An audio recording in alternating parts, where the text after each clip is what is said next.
présenter que d'en parler. Et j'en viens donc au sujet d'aujourd'hui. L'identité méditerranéenne de la Tunisie, comment tout ça. Des gens nous ont posé la question, pourquoi ce thème? Ce thème s'est imposé à nous pour 3 raisons. D'abord, je me présente. Je suis donc Fatima Bensardar, juriste de formation. Je suis présidente fondatrice de l'association. Et depuis peu, je suis la vice-présidente de la Fondation du Dialogue Sud-Nord à Bruxelles, toujours pour le Dialogue Sud-Nord. Les raisons qui ont motivé ce thème-là sont de 3 sortes. Il s'est imposé à nous ce thème. Le premier, c'est que Méditerranéen est une association pour le dialogue Sud-Nord méditerranéen, sachant que notre champ d'action pour la rive sud se limite aux pays maghrébins et à l'Égypte. La deuxième raison qui a fait qu'on a choisi ce thème, c'est le constat que l'on fait chaque fois dans nos rencontres de questions qui sont récurrentes. Elles sont de 3 sortes. Nous avons des gens qui affirment « nous sommes méditerranéens », d'autres qui posent la question « sommes-nous encore méditerranéens ?» Merci Fatima. Je vais commencer aussi par remercier tous ceux qui sont venus ce matin et qui ont voulu prendre le temps de venir écouter et surtout d'être réactifs avec nous sur ce débat qui ne fait que nous préoccuper et qui ne fait que justement nous pousser à nous poser des questions, bien sûr, après tout le débat qui a eu lieu à l'AFP, et bien sûr que vous en êtes tout à fait conscients. Donc je vais aussi, pour ceux qui peut-être fréquentaient les espaces de gestion de ressources humaines, dire que j'ai eu pendant longtemps à gérer l'espace de l'ARFOR. Je suis actuellement aussi présidente de HR Expo, surtout militante associative et concernée par le progrès de ce pays. Donc membre actif de Méditerravenir. Je vais vous expliquer d'abord pourquoi je me trouve parmi vous, ici, entre 2 charmantes dames, Fatima et Zeynep. Donc, première question, qu'est-ce que la Méditerranée et qu'est-ce que la méditerranéité? Cette question paraît évidente. En fait, c'est une question fondamentale. Le statut de la Méditerranée dans la pensée occidentale rappelle de beaucoup le statut de l'Orient dans la pensée occidentale. Il y a une construction occidentale de la Méditerranée qui nous vient d'anthropologie, de la même manière qu'on a construit un Orient avec l'orientalisme. Vous avez, surtout dans l'Amérique du Nord, une tendance à donc construire un mythe de la Méditerranée et une forme donc d'essentialiser la Méditerranée. La Méditerranée serait une essence avec ses particularités, avec ses caractéristiques. Et en général, on l'associe à une culture méditerranéenne, où il y a le système de parenté, la tribu, la mafia, la vendetta. Et cette construction mythique a donné lieu à une forme de savoir.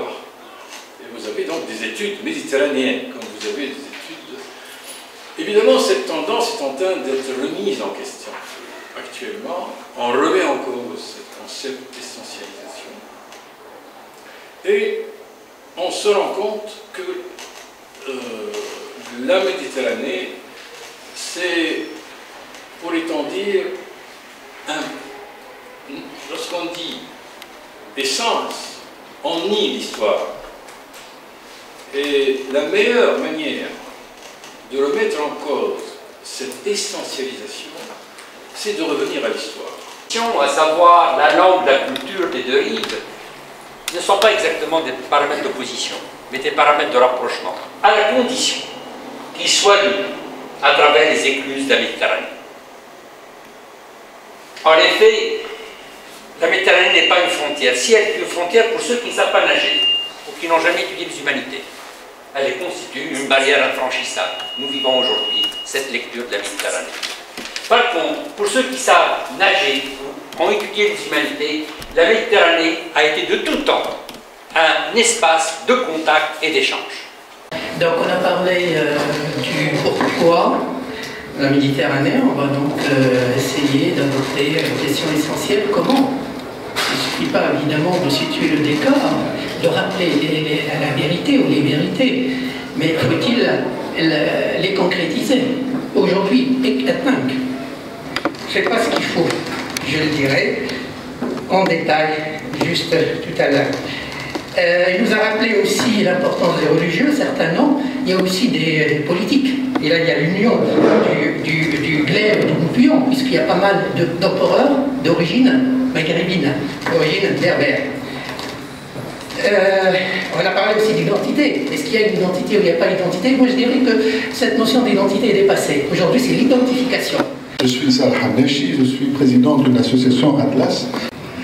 Ce qui dit qu'en fait, le problème majeur, c'était que la non-différenciation de l'identité et de la religion. Du fait qu'il n'y a pas eu un concept de nation interterritoriale, d'une identité territoriale indépendante de l'identité religieuse. Bonjour, je suis Amina Rafeoui, je suis universitaire germaniste. Ma question serait à M. Sadem, avec grand respect, est-ce qu'à la faculté de médecine, est-ce qu'on pense à faire quelque chose pour rectifier le tir et à faire des ponts pour que les lettres soient reconnues en tant qu'activité humaine contribuant à la reconnaissance de l'autre? Il y a le soufisme, c'est cette veine religieuse spéciale qui est donc œcuménique.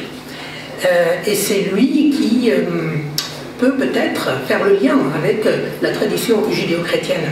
Répondant à la question de Mme Fatma, qui m'a posé la question sur l'échange des jeunes et comment on pourrait voir les relations autrement. C'est bien ça la question. Donc, de mon point de vue, il serait intéressant dès le départ de voir sur le plan déjà académique et universitaire. Ça, c'est la base. Tout d'abord, je voudrais dire que l'avant-dernier matin multiculturel que nous avons organisé était un matin sur la bibliothèque d'Alexandrie. L'apport de la bibliothèque d'Alexandrie à la Méditerranée. Et je dirais que nous sommes sortis tous envoûtés par ce qui a été présenté sur la puissance de cette bibliothèque et son apport à la Méditerranée.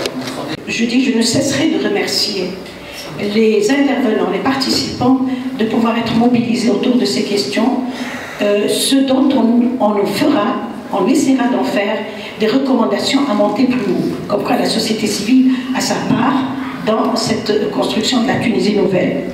Et je terminerai par un mot. En Corse, il existe une compagnie de navigation qui a intitulé sa croisière « La Méditerranée, ma patrie ».